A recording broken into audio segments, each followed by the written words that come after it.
Living at home with my folks till I was 25 wasn't something I planned out like some strategy, it just felt right, you know? We were tight, like, really tight. Some folks get antsy to bolt the moment they hit 18, but not me. My parents' place was more than just a house, it was home in the realest sense. Didn't see much point in changing that. Then, life threw a curveball. Losing them both to the pandemic felt like someone ripped the ground right out from under me. Suddenly, I was staring at this gaping hole in my life, trying to figure out what comes next.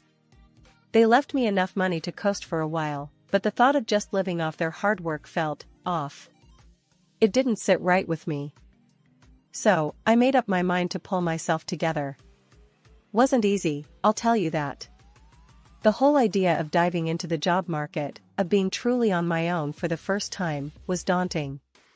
But the alternative? Living in a bubble, pretending I didn't need to grow up. That wasn't an option. Not anymore. Finding a job wasn't a walk in the park either. Ended up landing a gig as a manager at this trading company. The work was a whole new world for me, but I dug my heels in, determined to make it work. Gotta start somewhere, I told myself, over and over. I remember running into an old friend from school, Jake, while I was out grabbing lunch one day. He spotted me first. "Hey, isn't that the homebird, Emily? Still living in your folks' nest?" he teased, a smirk playing on his lips. His words stung, more than I wanted to admit. I squared my shoulders, facing him head-on. "Actually, Jake, I'm managing on my own now. Got a job and everything," I shot back, the words laced with a mix of pride and defiance. "Oh, look at you, all grown up and independent. Never thought I'd see the day," he laughed, but there was no real warmth in it. "Yeah, well, people change. Things happen. You learn to stand on your own 2 feet," I replied, my tone sharper than I intended. The conversation felt like walking through a minefield, each word carefully chosen, but loaded. Jake shrugged, the conversation clearly not going the way he expected. "Fair enough. Good for you, Emily. Really." We parted ways shortly after, the encounter leaving a sour taste in my mouth. It was a reminder of how far I'd come, sure, but also of how much further I had to go. That night, as I sat alone in the quiet of the house that used to be filled with my parents' laughter, I couldn't help but feel a mix of emotions.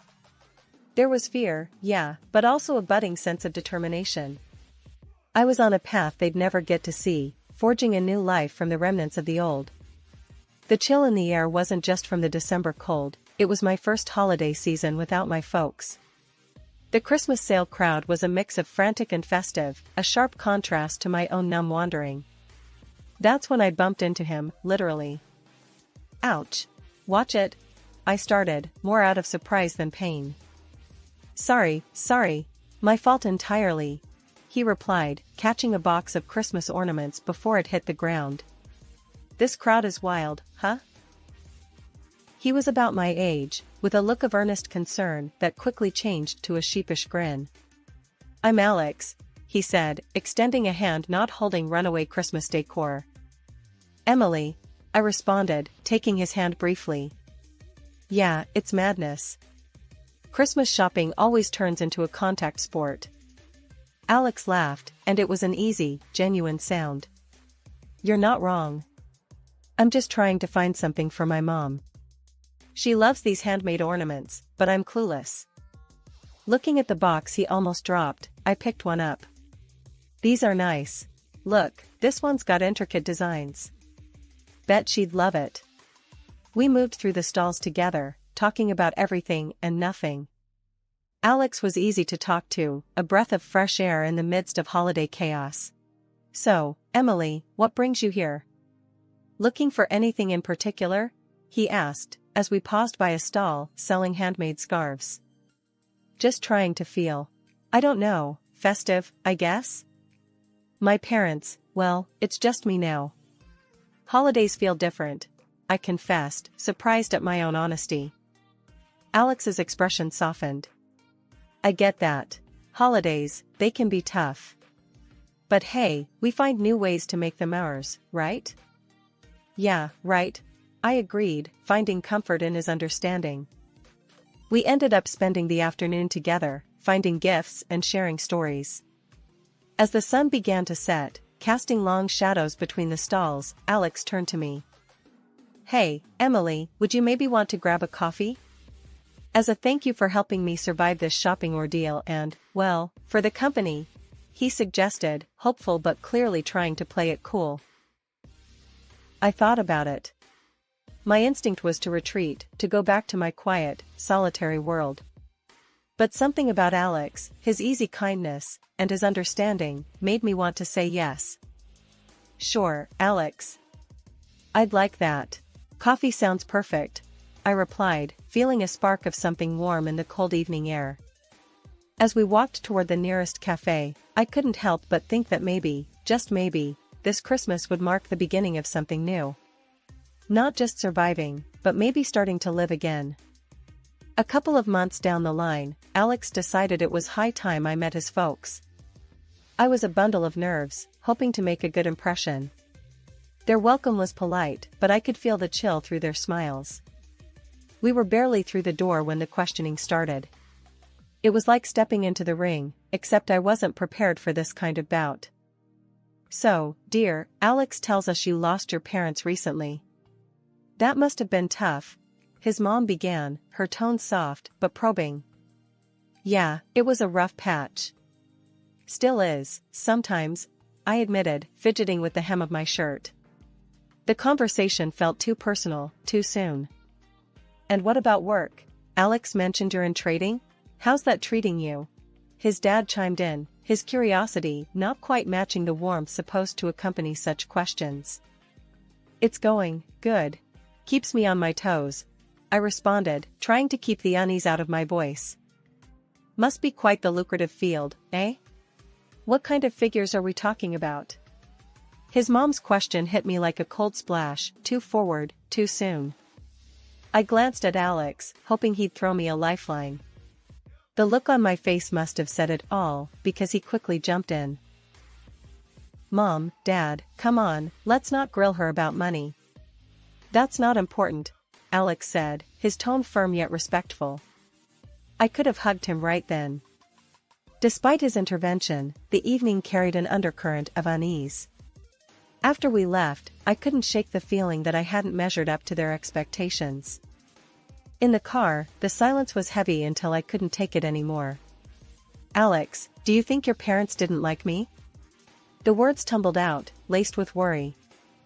Alex took my hand, giving it a reassuring squeeze. Hey, don't worry about it. They're just protective, you know? Give it some time. They'll see how amazing you are, just like I do.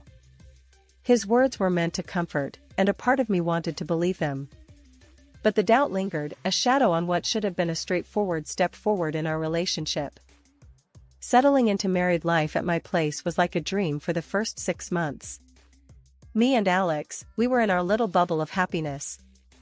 Sure, his mom, Mrs. Thompson, didn't exactly warm up to me, always poking at my cooking, my cleaning, even how I dressed. But since they lived a good drive away, those jabs were few and far between. We managed. Then one evening, Alex came home looking like he'd lost his best friend. Babe, I've got to head out of town for work. 2 whole months, he said, barely meeting my eyes. My heart sank. 2 months? That's ages, Alex. What about us? He ran a hand through his hair, stress written all over his face. I know. It's the last thing I want, but I don't have a choice. And there's more, my mom's in the hospital.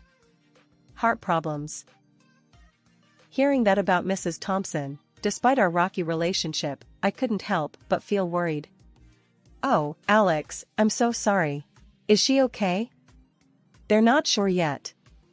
She might need surgery, he replied, his voice cracking a bit. Without a second thought, I said, I'll look after her while you're gone. She'll need someone, right? Alex looked at me, a mix of surprise and gratitude in his eyes. You'd do that? After everything? I nodded. Of course. She's your mom. The next day, I took a day off and headed to his parents' place. Mrs. Thompson was already home from the clinic, looking frail but stubborn as ever. "Emily, what are you doing here?" she asked, eyeing me like I might steal the silver. "I'm here to help out. Alex is worried about you," I said, trying to keep my voice steady. She huffed, settling back into her chair. "Well, I don't need babysitting, especially not by you." I bit back a sharper reply. "I know you don't. But I'm here to help, with cooking, cleaning, whatever you need." Mrs. Thompson squinted at me, as if trying to figure out my angle. "Fine. But I like my meals on time and my house spotless. And don't think you can dress like a slob here." I forced a smile. Understood. Those weeks turned into a trial by fire. I cooked, cleaned, and did my best to keep things running smoothly, all under Mrs. Thompson's critical eye. Every dish I made was either too salty or too bland, every room I cleaned missed some speck of dust only she could see. One evening, as I was scrubbing the kitchen counter for what felt like the 10th time, she walked in, watching me like a hawk. "You missed a spot," she said, pointing to a corner so far back it would require me to grow an extra arm to reach it without moving everything off the counter. "Mrs. Thompson, I'm doing the best I can," I said, my patience wearing thin. She snorted. "Clearly, your best isn't good enough." I took a deep breath, counting to 10 in my head. Alex was counting on me, and I wasn't about to let him down, no matter how much his mother pushed my buttons. "Is there anything else you need before I go to bed?" I asked, keeping my tone polite. "Just make sure you're up early to start breakfast. And try not to burn the eggs this time," she replied, turning on her heel and leaving me to my thoughts. Life at my in-laws became more of a boot camp than a recovery ward pretty fast. Every day, it was like waking up to a new list of demands from my mother-in-law. And every evening, I juggled my job and her endless requests that just piled up, one on top of the other. "Can you fetch me the remote?" "It's just there on the coffee table," Mrs. Thompson would say, pointing at an object mere inches from her hand. The first few times, I didn't mind. But then, it became a routine, her asking for things she clearly could get herself. Cooking dinner turned into a tactical mission, trying to remember all of her dietary whims. "I only eat organic greens, you know. And the chicken needs to be cooked just so," she'd instruct, her voice carrying that tone that said any deviation would be unacceptable. Evenings, the only time I could catch my breath, were hijacked by the blaring TV. Mr. Thompson had a thing for action movies, the louder, the better. There I was, exhausted, trying to find some peace, but instead, getting a front row seat to explosions and car chases. "You know, Emily, ever since you married my son, my health has just gone downhill," Mrs. Thompson threw at me one evening, out of nowhere. Her words stung, especially since I was bending over backward, trying to make her life easier. I tried to keep my cool, but it was getting tougher. "I'm really trying my best here, Mrs. Thompson. I don't see how my being with your son is causing your health issues." Her lips pursed into a thin line, clearly displeased. "Well, if you can't see it, I'm not sure how much help you are here." I was at my wit's end, dreaming of my own bed, my own kitchen, my sanctuary. But then, Alex called. "Babe, I'm so sorry, but I'm stuck here for another 2 months. The project's just not wrapping up as we expected." Hearing his voice, tired and strained, I wanted to be strong, to not add to his stress. "It's okay, Alex. We'll manage somehow," I said, trying to sound more confident than I felt. "Are you sure? Mom's not giving you a hard time, is she?" he asked, worry creeping into his voice. I paused, not wanting to worry him, but honesty won out. "It's been challenging. But I'm handling it. Focus on your work, love. We'll sort this out when you get back." After hanging up, I realized this was my battle to fight, at least for now. Mrs. Thompson and her demands, the never-ending noise, the blame, it was all on me to bear. But I couldn't help but wonder, how much longer could I keep this up? The strain at home hit a peak when Mrs. Thompson had another heart scare and ended up needing surgery. It was serious enough that I called Alex in a panic, and he rushed back home. Seeing him was a relief, but it was short-lived because work pulled him away again. After the surgery, things at home didn't get any easier. Mrs. Thompson came back needing more care than before. It was like looking after a child. She wanted help with everything, eating, dressing, you name it. And Mr. Thompson? He was no help at all. Instead of appreciating the effort, he complained, "You're always out. I end up cooking for both of us. What are we, chopped liver?" Then, Mrs. Thompson started with her threats, saying she'd tell Alex I was neglecting her, hinting he should leave me. "He'll listen to his mother. You'll see," she'd hiss, as if I wasn't already stretched to my limit. My patience was wearing thin, like an old pair of jeans about to tear at the seams. Mrs. Thompson's demands grew by the day, each one more unreasonable than the last. It felt like I was living in a pressure cooker, waiting for the whistle to blow. One evening, after a particularly long day at work, I came home to find Mrs. Thompson in the living room, a scowl set deep on her face. "Where have you been? I've been waiting for you to start dinner," she snapped as soon as I walked through the door. "I had to stay late at work, Mrs. Thompson. I'm sorry." "I'll start on dinner right away," I replied, trying to keep my voice steady despite my frustration. "And make sure it's edible this time." "Last night's dinner was a disaster," she retorted, turning her attention back to the TV, which was, as usual, blaring at an ear-splitting volume. I wanted to scream, to let out all the frustration and exhaustion I'd been bottling up inside. Instead, I took a deep breath and walked into the kitchen, my hands trembling slightly as I began to prepare dinner. 2 weeks passed like that, and my obnoxious ward should have fully recovered by now. However, Mrs. Thompson remained weak. One day I got off work early. I was tiptoeing into the house, hoping for a quiet afternoon, but what I found was anything but. There was my mother-in-law, lively as can be, chattering away on the phone like she was at some high tea party. Yeah, I've got her wrapped around my finger. Just a little act here and there, and she jumps. Does everything for me.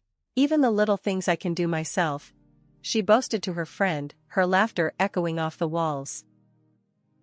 I stood there, frozen, key still in hand. The realization hit me like a truck. All this time, her needing help, her pain, a good chunk of it was just an act. A manipulative play to have me wait on her hand and foot. The anger bubbled up inside me, hot and fierce. I stepped into the room, unable to hold back. "Really, now? Is that how it is? Putting on a show so I do more for you?" I confronted her, my voice hard, the words tumbling out. She turned, the phone still clutched to her ear, her face a mix of shock and guilt. For a moment, she looked like she was caught in the headlights, then, quick as a flash, her demeanor changed. "Oh, you're home. Look at the time," she said into the phone, brushing off our confrontation like it was nothing. But it wasn't nothing.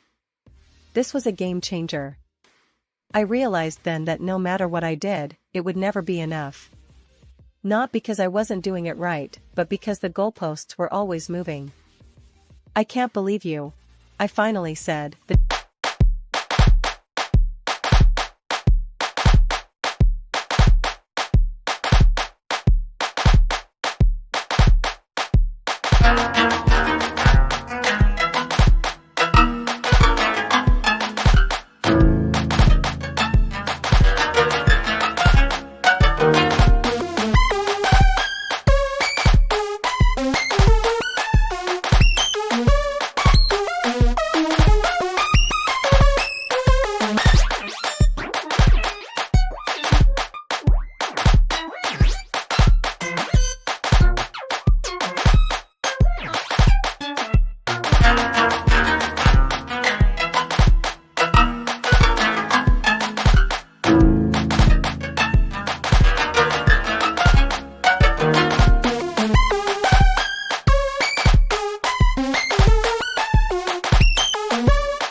disappointment heavy in my voice. I've been breaking my back for you, and this is how you repay me? By lying? By manipulating? Her response was cold, calculated. I'm just making sure you're doing your part. After all, you married into this family. It's your duty. I didn't want to fight, but I couldn't let this go.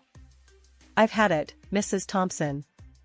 I'm leaving this house, I said, my resolve hardening. Before I knew it, she was on her feet, fury in her steps as she snatched my phone from the kitchen counter. She stormed outside, and I followed, only to watch in disbelief as she threw it under the car, smashing it. Let's see you call for help now, she sneered, her actions betraying her desperation. I felt a mix of anger and sadness, not just for the phone but for the sheer breakdown of respect. I started gathering my things, determined to leave. But she wasn't done. She followed, throwing my clothes and personal items out after me, shouting insults that stung deeper than the cold air.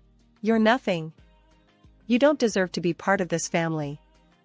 I was outside, picking up my things, and trying to hold back tears when Alex arrived. The sight of his car was both a relief and a harbinger of the confrontation to come. What's going on here? Alex demanded, his eyes darting between his mother standing at the doorway and me, a mess on the driveway. She's crazy, Alex. She's been lying about how sick she is. And now this. I gestured to the scattered belongings and my destroyed phone. His gaze shifted to his mother, searching for a denial that didn't come. Mom? Is this true? Mrs. Thompson's facade crumbled, but her defiance didn't. She was never good enough for you, never good enough for our family. Walking into his parents' house, Alex was a storm dressed in human skin.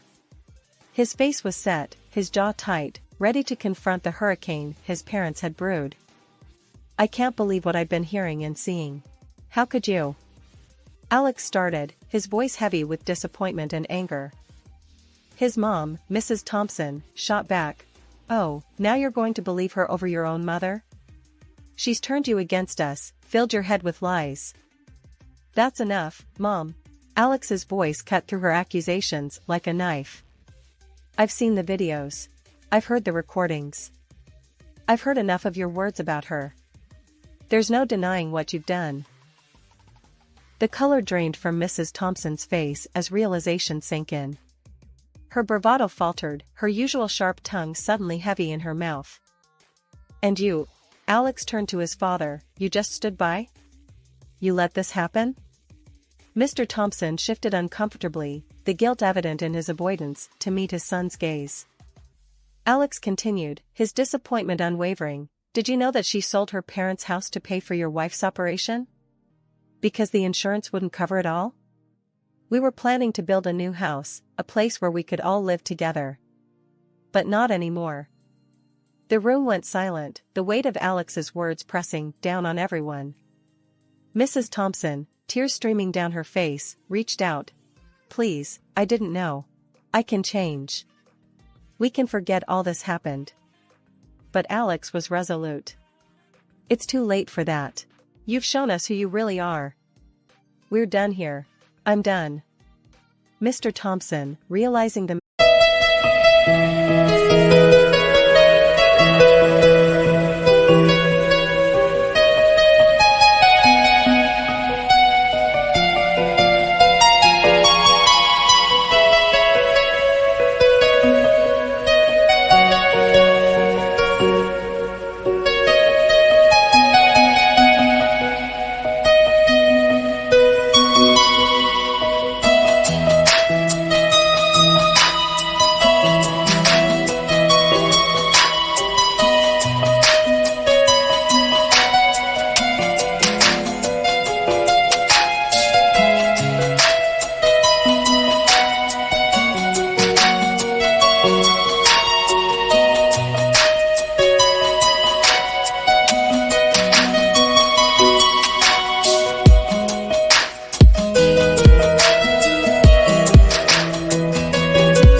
magnitude of their loss, turned to his wife with a look of betrayal.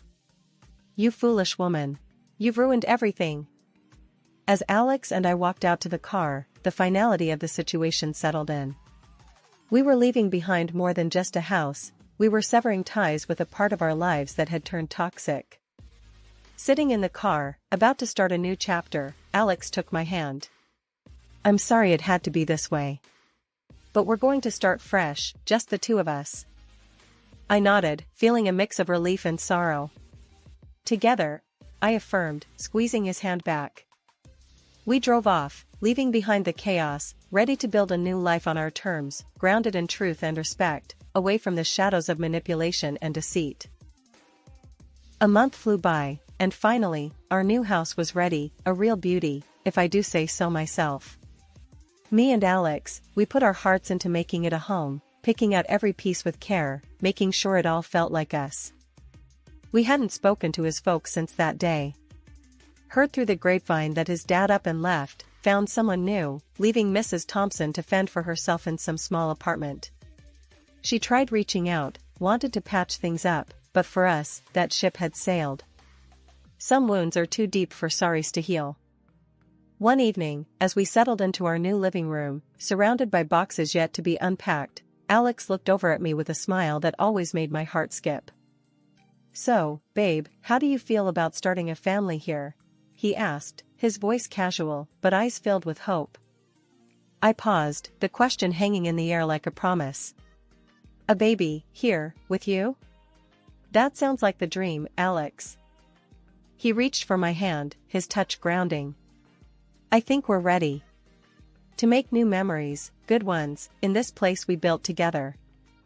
I nodded, the future suddenly blooming before us, filled with possibilities. "It'll be amazing. Our own little family." "Yeah," Alex agreed, a softness in his voice. "Our own fresh start, away from all the drama. Just us and a new beginning." As we sat there, planning for a future filled with laughter and love, I couldn't help but feel a sense of peace. Despite the rocky road that led us here, we were building something beautiful on our own terms.